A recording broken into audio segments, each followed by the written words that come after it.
এনার মেয়ে মুন্নি নবম শ্রেণী। বিসমিল্লাহির রহমানির রহিম। আসসালামু আলাইকুম ওয়া আদাব। আজকে এই বার্ষিক পরীক্ষার ফলাফল ঘোষণার উদ্দেশ্যে আমরা সবাই এখানে উপস্থিত হয়েছি। তো আমার মেয়ে ডাক্তার মুন্নি, ওকে যখন প্রথম আমি এখানে ভর্তি করেছি তখন আমি ছাত্রের সাথে কথা বলছি যে আমি আমার মেয়েকে ডাক্তার বানাবো, আপনারা সেই ভেবে তাকে দেখবেন প্রথম কীভাবে চলাফেরা করেন।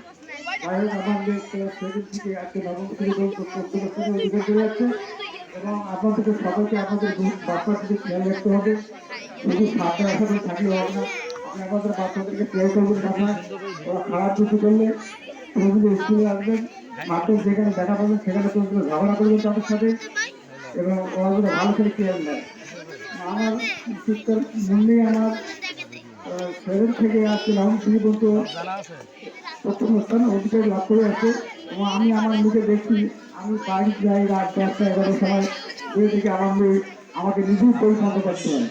আপনারা সবাই একটু আপনাদের বাচ্চার প্রতি খেয়াল রাখবেন, আপনাদের বাচ্চারা লেখাপড়া করে কোথাও আগে দূর থেকে সেটা লক্ষ্য রাখবেন এবং বাড়িতে গিয়ে দেখবেন ওরা কী করতে সেটা সবাই লক্ষ্য করবে।